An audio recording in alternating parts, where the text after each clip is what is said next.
Now broadcasting from Cuteville, this is Heel Section 119's After the Bell with Marlena. There's no uggos allowed. There's a lot of things I wonder if the world was different. Like if murder was legal, I might have killed a few people. I don't know. Who am I going to piss off this week? Everyone. That's who. This show is that consistent. What's up? Welcome to episode 2 of After the Bell, the extra content podcast for Heel Section 119. This is your completely ladylike, totally proper, 100% all of the time politically correct host, Marlena. Spoiler alert, that's all bullshit. The point of After the Bell is simple. I'm discussing some things about professional wrestling and the world around it that infuriate me on levels that rival a cat in a bathtub.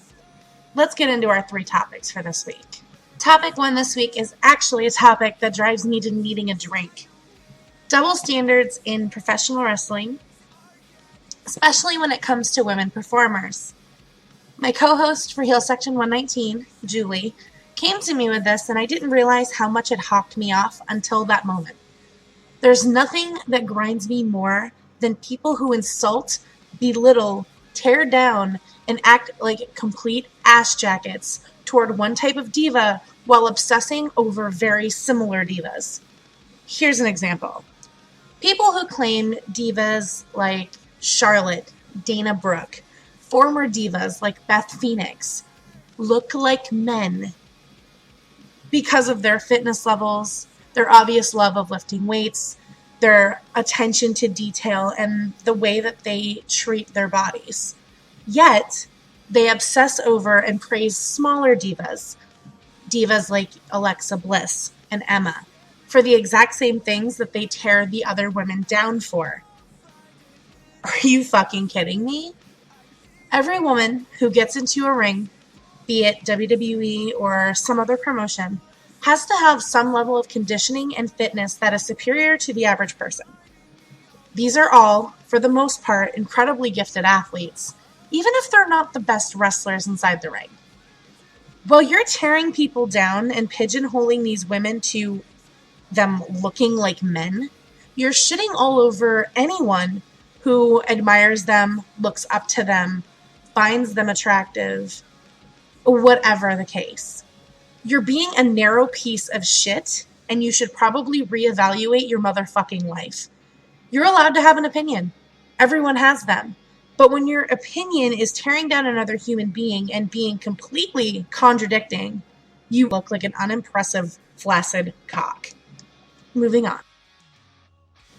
My favorite type of people are hypocrites. So that's a complete bold-faced lie. There are very few people in this world that get under my skin and boil my blood like hypocrites. Unfortunately, there is no shortage of them in this particular type of fandom. Topic 2 revolves around the wrestling fans who tear down everything and everyone, only to turn around a few weeks later and praise the exact people they were putting on blast. This happens. People change, people have changes of heart all the time, but these particular people are the worst. Every time I sign on to Twitter lately, there's 1 or 2 people who are always doing this.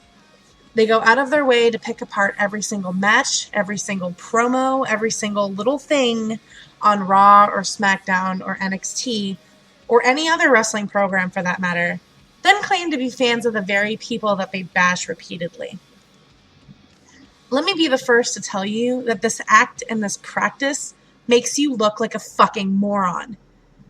I dare say that you know this, but people like this get so caught up in your own narcissism, you'd never admit to it. Either that or the IQ level just would never allow it. I know that I can be a bitch at times, which I'm sure you're all very surprised to hear, but I try not to openly bash things anymore that I know people around me like. I used to be the worst offender of this, but I stopped because I knew that I had friends that, my opinions hurt. And honestly, it was just really cruel to take stabs at their favorite people or even people that they classified as role models. You can show some restraint. It's actually possible. Here's a thought. Try using social media to promote what you love rather than tear down what you don't like. Positivity goes a lot further than you're being a colossal fucking bag of douche. Give it a try sometime.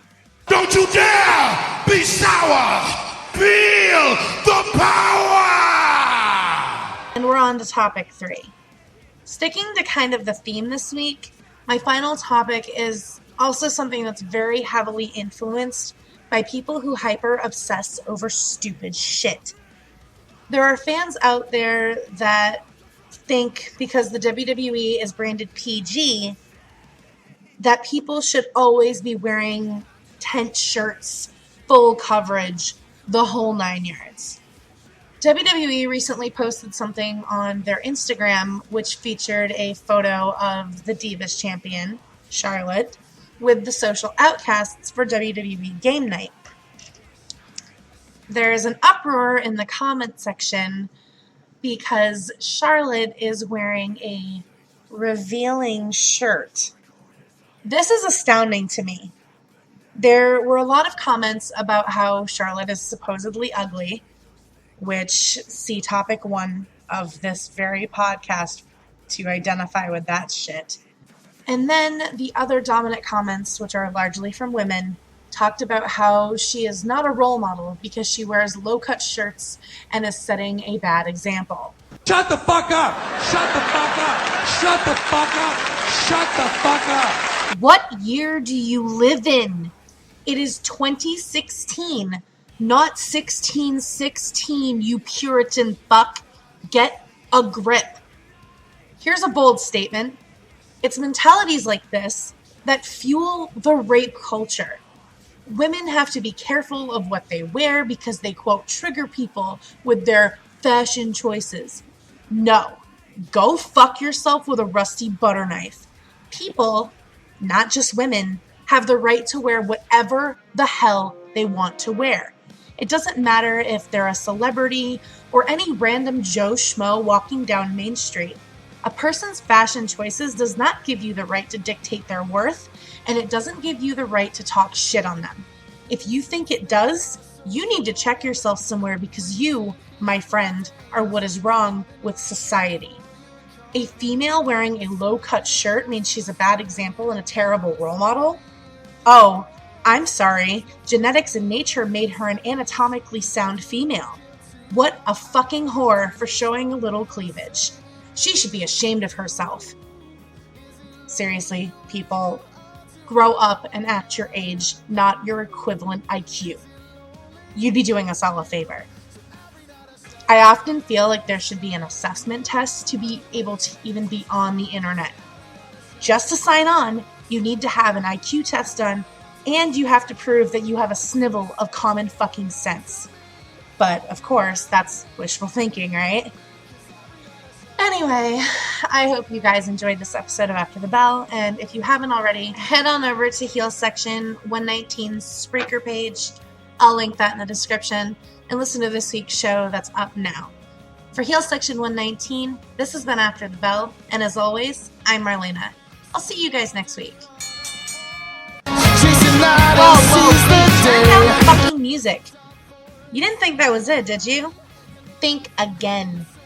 Take the time to check out Heel Section 119's Facebook page and get interactive with us.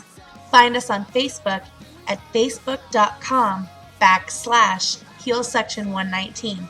Give us a like and follow all of the happenings with us, the show itself, and our extracurricular shenanigans. You can also reach out there and tell me what ticks you off about professional wrestling, and it may just be featured on After the Bell. Now you can go. Go on. Get out of here. I'll see you next week.